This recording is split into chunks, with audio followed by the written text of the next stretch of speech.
Corporations, from a Treatise on Business Law by Myron Tuttle Bly. Corporations. The definition. They are associations composed of individuals united in one body with a franchise from the state or government which enables the body to transact business as one person. They are sometimes called artificial persons because they are composed of one or more natural persons acting as an individual. The term corporation is sometimes applied to the franchise itself, under which the corporation acts and derives its rights. The definitions frequently speak to one or more individuals as composing a corporation. In England, it has been customary to give certain ecclesiastical officers, as a bishop or dean, the powers of a corporation, in order to clothe him with some legal capacity or advantage. This is not common in the United States, where corporations are composed of more than one individual. The object of corporations. The prime object is to enable the persons composing the corporation to act by one united will and to continue the transaction of business beyond the life of a single individual. A partnership dies with the demise of one of the persons of a firm. The death, insanity, or withdrawal of one of the individuals composing a corporation has no effect upon the corporation itself. Kinds of corporations. The two main divisions of corporations are 1. Religious or ecclesiastical, and 2. Lay. Lay corporations are again divided into 1. Charitable and 2. Civil. Religious and charitable corporations have much in common so far as their objects are concerned. Church societies are religious corporations in all cases where they are incorporated. Charitable corporations are formed for conducting various charitable enterprises, such as hospitals and homes for the sick and disabled. Civil corporations are such as are chartered or incorporated for transacting any lawful business. It is a class of corporations only to which particular attention will here be called. Strictly speaking, townships, school districts, villages, and cities are civil corporations, but their discussion belongs rather to the lawyer's textbook. They are sometimes called quasi or political corporations. Creation of corporations. Corporations can have no existence unless sanctioned by the state or government. They are created by the state or government in two ways: 1 by charter, or 2 by general statutes called Incorporations Acts. Formerly, it was customary to apply to the legislature for a charter. The charter was a special statute creating the corporation and particularly describing and specifying its powers and duties. The charter was its franchise, and when once obtained was construed to be a contract between the state and the corporation, which could not thereafter be annulled or altered unless the statute reserved such power in the legislature. To obviate the abuse which arose by the granting of special charters, most states have now enacted a statute covering all the purposes for which the state is willing that corporations may exist and prescribing a general method of incorporation. Any number of individuals, not less than a certain specified number, desiring to form a corporation have only to comply with the statute in order to become a body corporate. If they desire to engage in a business not authorized by the general acts of incorporation, they must still apply to the legislature for a special charter. Some states authorize the formation of corporations for the transaction of any legal business. Powers of corporations. They are 1. To have succession, 2. To be sued and to sue, 3. to make and use a common seal. 4. To purchase, hold, and convey property. 5. To appoint officers and agents. 6. To make bylaws. The corporate powers, as the foregoing powers are called, exist in all forms of corporations to a greater or lesser degree. They may be abridged or enlarged by the statute under which the corporation is created. The power of succession, for instance, which is the power of the corporation to continue its existence, although some or all of the officers, stockholders, and individuals composing it should die or become incompetent, is limited to the term of existence authorized by the statute. In many states, corporations cannot be formed for a longer duration than 50 years. Sometimes there is a method provided by the state for renewing its existence at the end of that term for another period. The power to purchase and convey real property is frequently limited. The amount of real estate which a corporation may hold is ordinarily limited to some stated sum. This is especially so in the case of religious and charitable corporations. They are frequently exempt from taxation, and therefore it is proper that the amount of property which they can hold should be limited. Government of corporations. A corporation is governed by its charter if it is a special charter, otherwise by the incorporation acts and statutes of the state where it is incorporated. It has no powers except such as the legislature may have conferred by the charter or the incorporation acts. Its internal affairs are regulated by the bylaws it may adopt. They must not conflict with the laws of the state. The corporation is supposed to reside in the state where it is incorporated and at the place where it has its principal office for the transaction of business. Corporations organized in one state may carry on business in another, subject to the laws of the other state. In the state where it is incorporated, a corporation is called a domestic corporation. In any other state, it is called a foreign corporation. How a corporation acts. It acts directly through its board of trustees or directors and indirectly through the stockholders.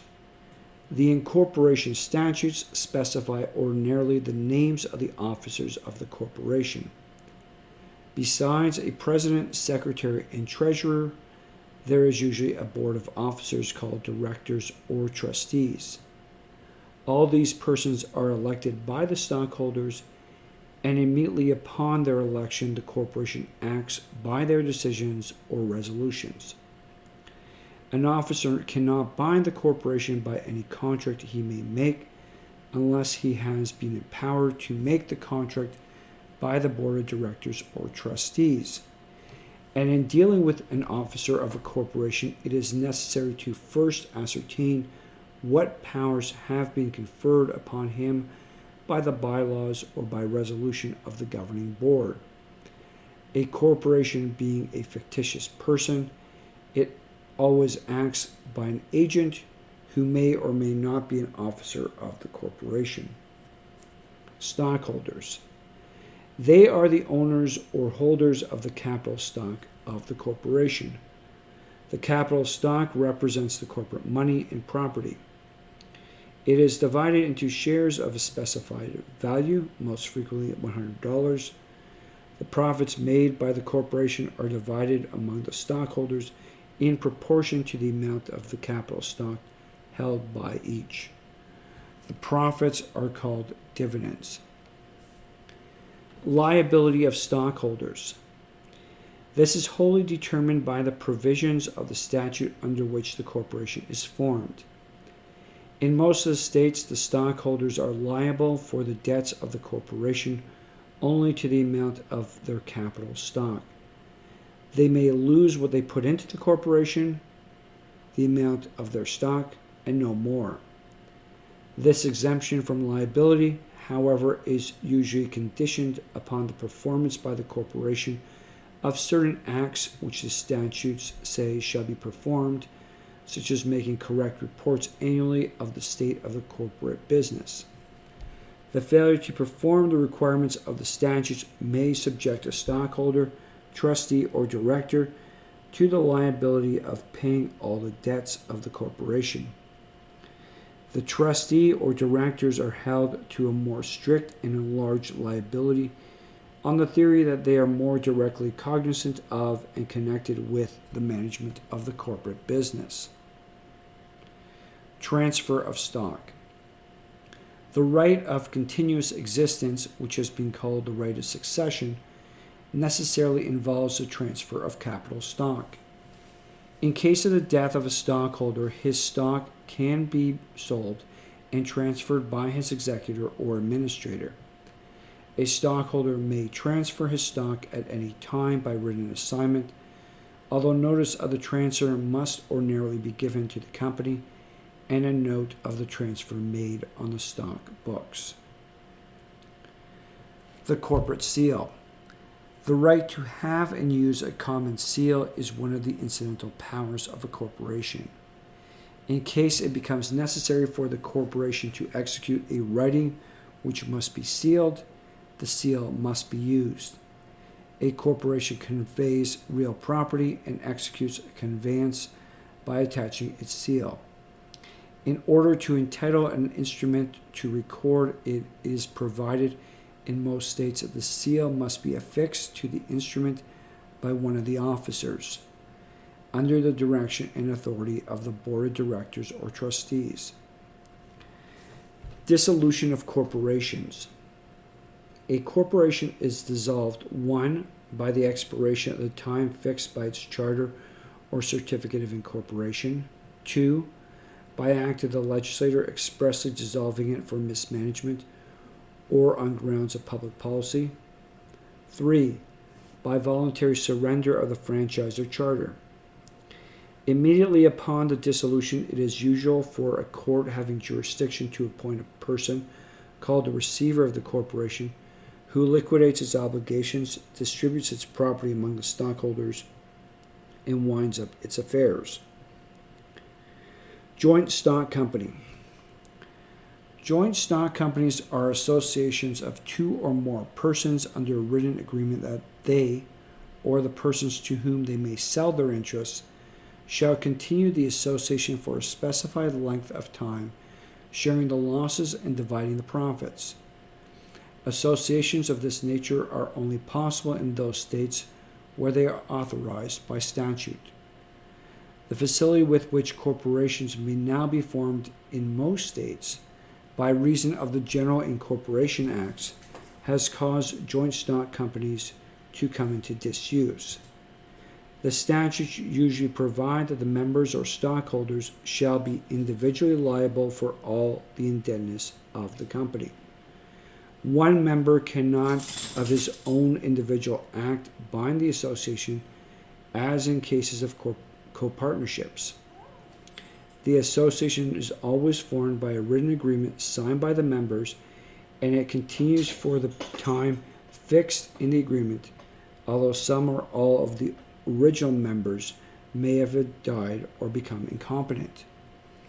Upon the death of a member, his estate is not released from liability, but the business goes on, and his executors and administrators are liable as such for the estate's proportion of the losses, so long as the capital stock belonging to the estate.